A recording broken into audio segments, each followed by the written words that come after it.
안녕하세요. 북신의 서재입니다.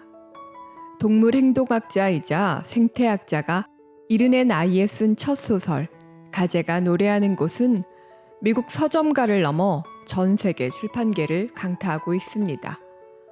자연에 대한 해박한 지식과 찬탄 위에 펼쳐지는 야생소녀의 성장담과 로맨스, 무엇보다 살인사건과 결부된 법정 스릴러가 주는 긴장감은 감동과 재미 모두를 독자에게 선사합니다. 미국 남부 노스캐롤라이나주 아우터 뱅크스의 해안 습지가 배경인 이 작품은 가족과 마을 사람들로부터 버려진 어린 소녀 카야가 어떻게 삶을 일구어 가는지를 보여주는 긴 시간대의 이야기 속에 현재 시점에서 카야의 연인이었던 체이스의 사망 사건이 얽힌 이중 시간대의 구조입니다. 1969년 10월 30일 아침, 체이스 앤드루스의 시체가 늪에 누워 있었다. 자칫하면 소리 없는 늪이 삼켜버려 영원히 발견되지 않았으리라 라는 문구에 이어 이야기는 1952년으로 거슬러 올라갑니다. 버려진 땅, 습지에서 힘겹게 살아가는 카야 가족은 아버지의 폭력을 견디다 못해 어머니와 5 형제 모두 집을 나갑니다. 간간히 생활비를 주던 아버지마저 종적을 감춘 후 불과 9살 나이에 카야는 배고픔과 추위에 맞서 세상과 단절된 곳에서 살아가야 했습니다. 그녀는 혼자서 할 수 없는 것조차 혼자서 해야만 했습니다. 홍합을 캐고 훈제 생선을 만들어 팔아 생계를 이어갔던 카야에게 가장 큰 두려움은 생존이 아닌 그녀를 향한 혐오와 배척의 시선이었습니다. 세상 그 어떤 동물도 물 위에서 떨어져 홀로 살아가긴 어렵습니다. 어린 소녀는 집단 전체가 쏟아내는 편견 속에 혼자 어른이 되어갔습니다. 선착장 가게를 지키고 있는 흑인 부부를 제외하고 교회를 비롯한 지역 사회와 사람들은 그녀에게 늪지 쓰레기라 부르며 배척하는 데만 골몰했습니다. 카야의 처지와 환경이 다르다는 이유 하나로 말입니다. 하지만 현재 시점에서 살인사건의 용의자로 지목된 그녀를 변호하는 변호사 톰의 말대로 그녀가 마을 사람들과 다른 것은 원래 그래서가 아니라 그들이 소외시켰기 때문에 달라져 버린 것이었습니다. 카야는 혼자인 것과 함께 살아갈 줄 아는 강인한 소녀였습니다. 습지는 카야의 어머니가 되어주었고 그 속에서 학교에서 배울 수 없는 자연의 경이와 실제 삶의 지식을 터득해 갔습니다. 그리고 카야 곁에는 그녀를 지켜주는 갈매기와 그레이트 블루 헤론을 비롯한 야생동물이 있었습니다. 하지만 카야가 고립된 자연에서 벗어나 문명세계로 도약할 수 있었던 것은 그녀의 첫사랑 테이트가 있었기 때문입니다. 마을의 여타 아이들과 달랐던 테이트는 깃털로 시작된 우애와 사랑을 이어가다 그녀에게 글 읽는 것도 알려주고 도서관에서 과학 서적도 빌려다 줌으로써 카야를 세상 밖으로 꺼내옵니다. 테이트의 카야에 대한 끌림은 잃어버린 누이에 대한 애정도 있었지만 무엇보다 자연을 대하는 근본 태도가 일치했기 때문입니다. 마을 사람들에게 습지란 매립해서 개발해야 할 황무지에 불과했지만 카야와 테이트는 습지가 바다 생물과 인간에게 얼마나 소중한지 잘 아는 아이들이었습니다. 테이트는 홀로 어둠 속에서 살아가야 하는 카야에게 생물을 관찰할 수 있는 확대경과 수채화 물감 세트를 선물합니다. 글을 읽게 된 이후 카야는 단어와 문장이 품을 수 있는 풍부함에 놀라며 글과 그림으로 자신만의 세상을 만들고 또 그것으로 바깥 세상과 소통합니다. 사후 밝혀진 AH라는 이니셜로 활자화된 수많은 시와 캐서린 클라크라는 본명으로 출간된 여러 편의 생태학 저서들은 극한 상황에서도 살아남은 생존의 강인함 뿐만 아니라 인간으로서의 자긍심과 품위를 보여주는 증거입니다. 하지만 카야와 테이트의 사랑이 순탄했던 것만은 아니었습니다. 대학에 가기 위해 습지를 떠나게 된 테이트는 카야에게 영원히 너를 잊지 않겠다고 약속했지만 평범하게 학자로서 커리어를 쌓아 나가고자 하는 젊은 청년이 거친 야생마와 같은 여자와 미래를 약속하는 것은 쉬운 일이 아니기 때문입니다. 그렇게 둘은 연락이 끊기고 상처 입은 카야는 외로움에 지쳐 나쁜 남자 체이스의 구애를 받아들입니다.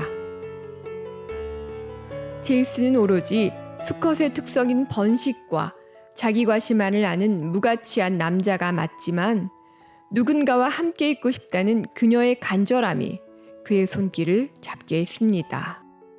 하지만 카야는 자신의 누추한 판잣집에서 테이트와 느꼈던 자연스러움과 달리 체이스와 있을 때는 무방비로 자신의 치부가 드러나는 듯한 수치심이 들었습니다. 체이스의 카야에 대한 애정은 동물계에서 나타나는 음흉한 섹스 도둑의 그것과 다를 바 없었습니다.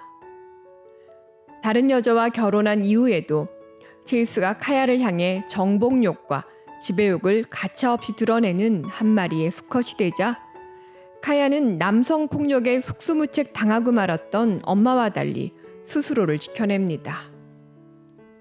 동물들에게 생존 본능은 윤리에 앞서는 필승의 패이듯 야생소녀 카야에게 자신을 지켜내는 일은 윤리 이전의 문제였습니다. 세상 그 무엇도 그녀를 지켜줄 수 없기 때문입니다. 가제가 노래하는 곳은 2부에서 살해 흔적 없이 죽은 체이스의 사망 사건을 놓고 범인으로 기소된 카야가 진범인가 아닌가를 두고 치열한 법정 다툼으로 이어집니다. 그리고 배심원들의 무죄 선고로 결론이 납니다. 이후 카야, 즉 캐서린 클라크는 돌아온 테이트와 행복한 결혼 생활을 꾸려가며 위대한 학자이자 예술가와 작가로서 삶을 마감합니다. 하지만 마지막 페이지에서 카야가 체이스의 살해범임을 밝히는 것으로 이야기는 끝이 납니다.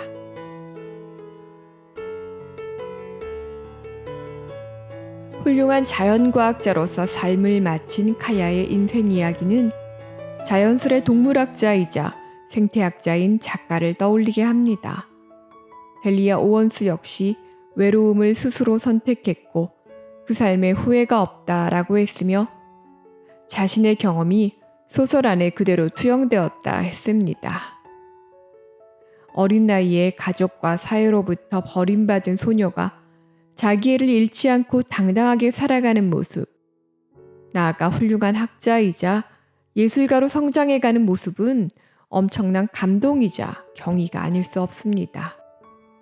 가족이라는 최소한의 정서적 베이스를 상실했음에도 망가지지 않고 그녀가 성장할 수 있었던 것은 자연을 스승으로 삼은 점, 그리고 그녀 곁에서 무한한 사랑을 준 점핑 부부와 헤이트가 있었기 때문입니다. 카야의 전 삶은 습지 생태계와 긴밀하게 이어진 자연 그 자체였습니다. 죽어 부패한 자리에서 새 삶이 움트는 야생의 공간에서 카야는 자연계의 무자비한 순환을 배웠습니다. 그리고 지독한 외로움은 그녀의 상상력을 키우는 자양분이 되어주었습니다. 체이스의 죽음에 카야를 비난하기 어려운 것은 생물학에서 옳고 그름이란 같은 색채를 다른 불빛에 비추어 보는 일과 같은 것이기 때문입니다. 오직 살아남아 종의 번식으로 이어지는 것만이 자연계의 의미입니다. 인간의 삶도 거대한 생태계의 일부이지만 오만한 인간은 자연을 오직 정복하고 소유하는 데에만 골몰해 있습니다. 정복욕과 지배욕의 화신으로 등장한 체이스를 야생인간 카야의 손에 의해 죽게 한 작가의 의도는 간단치 않게 읽힙니다. 숲을 훼손하고 도로를 내고 건물을 짓는 것만을 발전으로 아는 인간에게 자연은 기후변화로 응수합니다. 마을 사람들이 습지 쓰레기로 낙인 찍은 카야에게 가하는 온갖 만행들은 인간이 자연을 야만의 상태로 보고 가하는 횡포와 다를 바 없습니다. 습지의 야생성을 그대로 삶의 조건으로 받아들이는 카야에게 자연은 발톱을 드러내지 않습니다. 카야의 습지 사랑 증표인 낱낱의 깃털들과 조개 껍데기, 곤충 표본은 그대로 위대한 예술이자 학문이 되었습니다. 생존만이 절대 윤리인 비정한 자연계를 떠올리며 카야는 자신을 버리고 떠나버린 어머니마저 이해하고자 합니다. 하지만 인간이 자연계의 일부인 것은 맞지만 동시에 사회적 동물이라는 점에서 인간에게 애착관계는 생존의 버팀목이고 정서적 결핍은 넘어서기 힘든 난관입니다. 버려졌다는 외로움은 배고픔이나 추위보다 견뎌내기 어려운 형벌이 맞습니다. 그녀에게 따스한 손길을 내민 이가 또 다른 방식으로 차별을 받는 흑인, 점핑이라는 것은 의미심장합니다. 그마저의 유대조차 없었다면 카야는 살아남지 못했을 터입니다. 페이지 터너로서 술술 읽히는 이 소설은 동시에 많은 생각거리를 독자들에게 던져줍니다. 자연에 대한 숭고함뿐만 아니라 인간들 사이에서 가해지는 편견과 혐오, 가정폭력과 흑인과 여성인권, 진실한 사랑, 무엇보다 습지와 동물에 대한 지식은 소설이라는 장르가 무색하리만큼 상세합니다. 그리고 카야가 문자를 알게 된 이후 빠져들게 된 독서와 글쓰기, 그림으로 이어진 자기 외면화 과정은 놀랍습니다. 누군가의 눈에 습지 쓰레기였을망정 그녀는 자신이 어떤 사람이고 어떻게 살아야 하는지를 한시도 잊은 적 없었습니다. 시련과 고통 속에서도 혼자 버텨낼 수 있었기에 습지박 존재인 테이트와도 두려움 없이 사랑을 이어갈 수 있었던 것입니다. 이 책이 갖는 공감과 치유의 힘은 카야가 감내해야 했던 고립과 외로움의 정서와 맞닿아 있다고 봅니다. 우리 모두 어떤 면에서는 무자비한 정글 속에서 살아남아야 하는 외로운 개체들이기 때문입니다. 저자는 힘주어 말합니다. 외로움은 인간 본성이 아니라 사회적 약자에게 가해지는 불편부당한 폭력이라고 말입니다. 기후이변으로 전 세계가 몸살을 앓는 지금, 이 소설의 진짜 주인공인 자연과 습지에 대한 경이로운 이야기가 더욱 깊숙이 들어옵니다. 감사합니다.